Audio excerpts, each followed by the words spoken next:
हरियाणा रेवाड़ी से रामपाल यादव ने खोला बेरली खुर्द में अपना कार्यालय, कहा कोसली विधानसभा से उनकी दावेदारी पक्की। अब खबर विस्तार से। कोसली विधानसभा चुनाव नजदीक आते ही भाजपा की टिकट के लिए प्रमुख दावेदारी करते हुए आज अपने चुनावी कार्यालय का उद्घाटन कर चुनावी शंखनाद किया। कोसली विधानसभा क्षेत्र के गांव बेरली खुर्द में अपना चुनाव कार्यालय का उद्घाटन किया। इस अवसर पर रोहतक के राजकुमार आर्य ने रिबन काटकर शुभारंभ किया। रामपाल यादव ने देश के विभिन्न लोकसभा और विधानसभा चुनाव प्रभारी रहते हुए पार्टी को मजबूती प्रदान की। भारतीय जनता पार्टी के सच्चे सिपाही किसान प्रकोष्ठ के पूर्व प्रदेश महामंत्री एवं प्रदेश चुनाव प्रबंधन समिति के सदस्य रामपाल यादव ने इस अवसर पर पहुंचे क्षेत्र के लोगों का आभार व्यक्त करते हुए कहा कि पिछले 40 वर्षों से उन्होंने पार्टी के लिए अपना श्रेष्ठ योगदान दिया है। आज उन्होंने कोसली विधानसभा में अपना पार्टी कार्यालय खोलकर चुनावी शंखनाद किया है। रामपाल यादव ने कहा कि भारतीय जनता पार्टी आखिरी कतार में बैठे कार्यकर्ता का भी सम्मान करना अच्छे से जानती है। उन्होंने विधानसभा चुनाव लड़ने की घोषणा करते हुए कहा कि जो पार्टी का निर्णय होगा वह भी उन्हें मान्य होगा, लेकिन पैराशूट से आने वाले दावेदारों को किसी भी सूरत में बर्दाश्त नहीं करेंगे। इस अवसर पर क्षेत्र की जनता के फैसले पर निर्णय लिया जाएगा। इस अवसर पर पूर्व राज्य मंत्री विक्रम यादव ने कहा कि पार्टी के सच्चे सिपाही और वरिष्ठ कार्यकर्ता को टिकट में वरीयता दी जानी चाहिए। विक्रम यादव ने कहा कि आज पार्टी लगातार देश और प्रदेश में अपनी मजबूत पकड़ बनाए हुए है और तीसरी बार बहुमत के साथ सरकार बनाएगी। कुणाल यादव एवं कोमल यादव ने सभी का आभार प्रकट किया।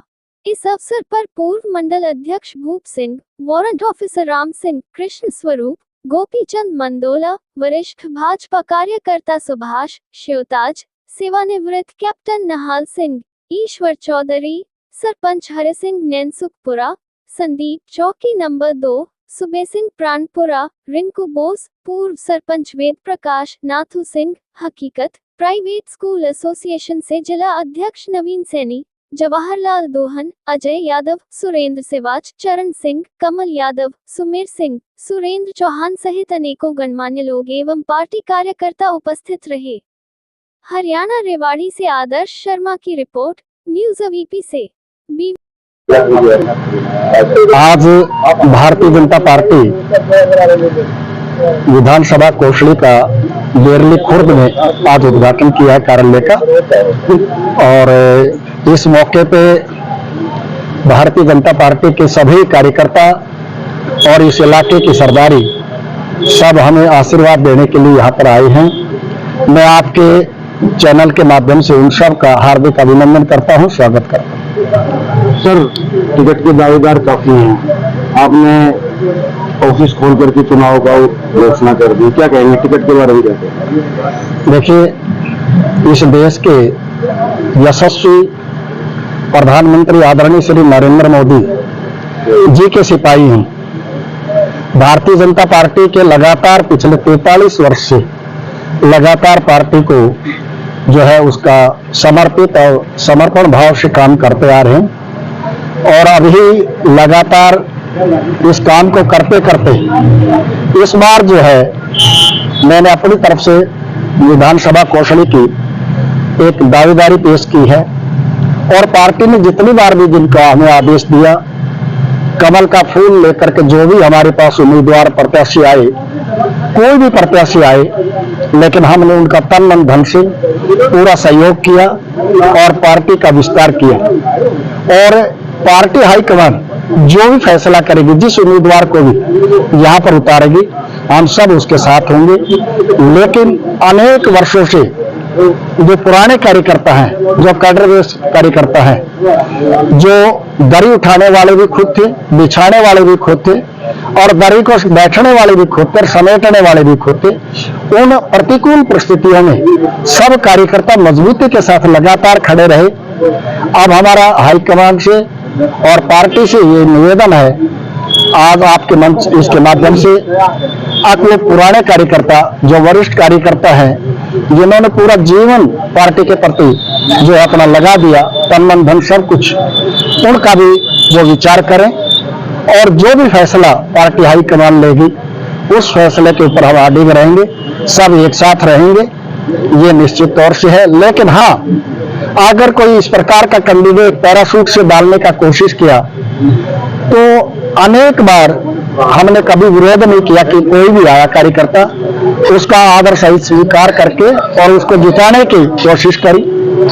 और इस बार परिस्थितियां कुछ ऐसी है, कार्यकर्ताओं के मन में भाव है, अपनी लगातार इतने वर्षों से काम कर रहे हैं, कोई ना कोई पार्टी का कार्यकर्ता इस बार आए ताकि सभी कार्यकर्ताओं का मान सम्मान जो है वो रहे और ताकि पार्टी भी हाईकमान भी उसे कार्यकर्ताओं की अनदेखी ना करे जो लगातार होती आ रही है। फिर भी मैं ये कहना चाहूंगा कि क्योंकि हम पार्टी के प्रति समर्पित है, सारा जीवन पार्टी में लगाया है, या पिछले 40 साल से मेरा अपना खुद का विद्यालय है, ये मेरी कर्म भूमि है और यही मेरी जन्मभूमि है। और लगभग 40 साल के दौरान अच्छे अच्छे बच्चे अच्छी पोस्टों पे निकले हैं। तो मैंने पैराशूट कैंडिडेट उतारा जाता है तो आप चुनाव लड़ेंगे? हाँ, विचार किया जाएगा, निर्दलीय नहीं, विचार किया जाएगा उस पर। इन मुद्दों पर लेकर आपको टिकट मिलती है?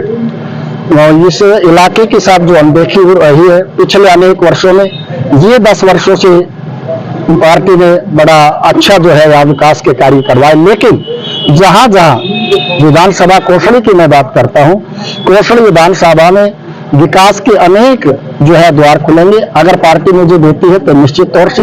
और यहाँ मैं किसान परिवार से हूँ, किसान का बेटा हूँ, 10 साल की आयु में ही जो है हल पकड़ लिया था।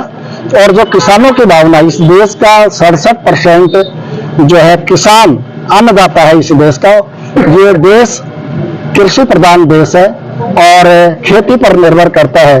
मैं लगातार उनकी आवाज को बुलंद करता रहा हूं और सब इस इलाके के चाहेंगे कि कोई हमसे बीच में से कोई व्यक्ति कार्यकर्ता ऊपर जाए निश्चित तौर से, और पार्टी भी उस पर विचार करे।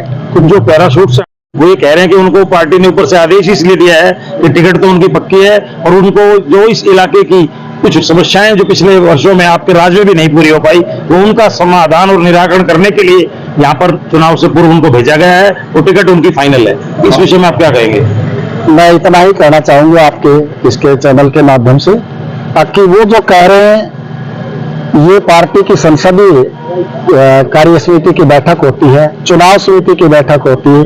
माननीय प्रधानमंत्री माननीय अमित शाह जी, वो 13 लोग जो है वो निर्णय लेते हैं।